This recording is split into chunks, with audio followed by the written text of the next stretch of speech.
and your character, Logan Roy, is surrounded by his children who are all conspiring against him. Can he possibly survive this? I think he'll survive in the only way he can survive. So, yes, he will. And you and Logan Roy are both from Dundee, Brian. Is that where the similarities end, or have you got a bit in common with your character? Well, the irony is that when I started the show, they asked me if I want, they said, oh, I suggested, he could be with the name Logan Roy. I thought, it sounds very Scottish. I said, he could be Scottish. Jesse Armstrong would have none of it. He said, oh, no, he's got to be American. He's got to be American. I said, okay. Adam McKay, or as we would say, Mackay, Adam McKay, who was our American co-producer, he thought that wasn't a bad idea, but no, it had to be American. So, we only get the scripts incrementally. We were very lucky if we get a full script. And anyway, we got the script, and but it didn't have my birthday in it. And finally, we got the pages from my birthday, and I was already shot some stuff, and I suddenly saw he was born in Quebec, which, as far as I can tell, it's not Dundee. No, it's not the United States, it's Quebec. So I thought, well, geography seems to be a miss here. So then I went on, and we did 9 episodes. And I'm down in East North filming the Shiv's wedding, and suddenly Peter Friedman, who I keep firing and rehiring, he said, oh, I've just done an ADR session, which is like a dubbing session, post-syncing. He said, and they've changed your birthplace. I said, what do you mean they've changed my birthplace? Well, you're no longer born in Dundee. You're no longer born in Quebec. And I said, well, where am I born? And he looked at his device and he said, somewhere called Dundee, Scotland. And I said, well, that's where I was born. And he said, oh, that's a coincidence. I said, yeah, it's a hell of a, what coincidence. I said, I didn't. And then I went up to Jesse and I said, 9 episodes. What's going on? And this is the writers for you. Oh, we thought it'd be a little surprise. I said, it's a hell of a fucking surprise. I said.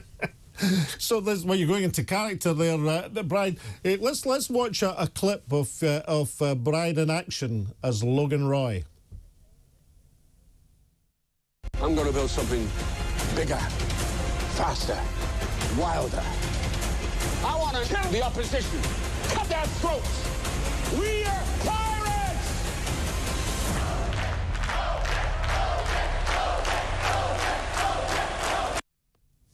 So Brian, obviously multi-award winning, Golden Globes coming out your ears for Succession. I'm interested, when you first got the script 5 years or whatever ago, were you able to look at that and say, look, this is a zinger, can you tell that early it's going to be a monumental success? Well, having seen Jesse's work on In the Thick of It and The Peep Show, well, I actually hadn't seen The Peep Show at that point, but I did subsequently see The Peep Show. But, I just knew that this had to be in great hands. And also, it's in the tradition of all those dynasty things like Dallas and Dynasty, so it has that quality about it. But except it's got an edge, and it's also a satire, and it's also written in a very political way. So I knew it was going to be a success. I didn't know that it was going to be such a success. It's become stellar beyond belief. It's just way up in the stratosphere now, the success of the show. So I never expected that. Now, can we turn briefly to American politics? The former president of the United States is about to be arraigned on Tuesday by the Manhattan District Attorney. Now, your estimate, you stay in America as well as here, is your opinion this is going to be the end of Donald Trump, or do you think it is providing a platform for his comeback? Ironically, the first day of our reading of Succession, our very first reading, when we did the first pilot, was actually the day that Donald Trump was elected president. And everybody ran off to see Hillary being elected. But I kind of knew from the bottom of my boots that she wasn't going to be elected because of the kind of horrific job that he was doing, just blasting everything left, right, and center. One of America's problems is it really sacrifices community for individualism. And of course, Trump represents all the worst aspects of individualism. Absolutely. He's a nutcase. I mean, the guy actually needs to be certified in some way. He's living in the kind of cloud cuckoo land. And, and clearly, we know about his relationship. We saw that wonderful thing with Billy Bush, that television thing where he described how he treated certain women. I mean, the man is reptilian in that way. And I think this is just the beginning. I think it'll be like cards falling down, one after the other after the other. And, he's a bit like a cat. He has got 9 lives, but I think he's going to be running out of them quite soon. But, well, I mean, it's quite interesting. As you know, Brian, I take the occasional flutter on the horses. So I tend to look at the bookies' odds. And what's happened over the last wee while, given this arraignment, given this prosecution, is that Trump's odds to become the Republican nominee have shortened. He's even more of an odds-on favourite. But his chances of becoming president have actually lengthened. Would that be your feeling as well? Yeah, I mean, I doubt if he gets arraigned, and even if he has to pay something, he's a president with a criminal record, and you cannot be a president with a criminal record. So I think whatever the offense, it would mark against him and against his the fact that he would be, that he would win the nomination. I'm a little hopeful that the house of cards that he's built up will slowly fall down as we'll see the first card, which is the Stormy Daniels card, and we'll see other cards, and eventually we'll end up with him inducing the riot on the Feast of the Epiphany, January the 6th. That was his fault. He did that. We all witnessed it. We saw him persuade the crowd. We saw him go there. And actually, he said, I'll go with you. And then, of course, he buggered off. He never did. So, I mean, that alone should stand against him, And are you saying basically that, although he's got a very strong following, and of course there'll be plenty of people who say this is all political, that deep down America, for all its divisions, is still a law-abiding society, and there's respect for the law? There is very much respect for the law, and he will try as hard as he can to circumvent that. But hopefully, eventually, it will catch up with him, because it's in such a terrible, terrible state. Mind you, no worse a state than this country is at the moment with its awful government, but it's pretty bad. Brian, you said something to me once that struck a real chord with me, that you were arguing that in your experience in acting, going through acting in particular, but looking at society in general, that actually the 1960s was a much more egalitarian, democratic age than we have now. Absolutely. I mean, can you make that point? Because it's really a fascinating point, that we might be going backwards.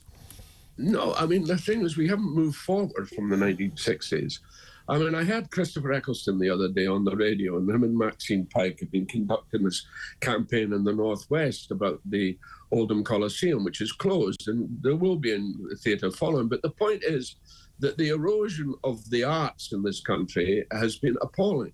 When I was 16, I was just coming up to my 17th birthday, and I came to London. I had a full grant.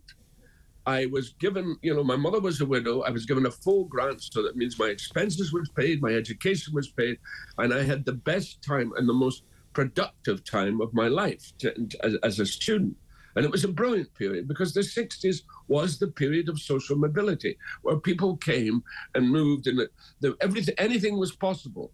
But now we've seen, I mean, guys from my background, and Christopher was talking about this, and Maxine as well, guys from my background do not have, and gals as well, I'm not just talking about men, gals, we don't have the pathway into the arts as we used to have.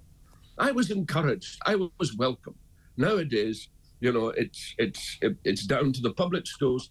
Not that I've got anything against the Benedict Cumberbatches and the Dominic Wests and the Eddie Redmaynes. They're wonderfully, wonderful actors. There's no question about that, and I wouldn't want to curtail them in any way whatsoever. But the problem is, it's only going towards a particular strata of society.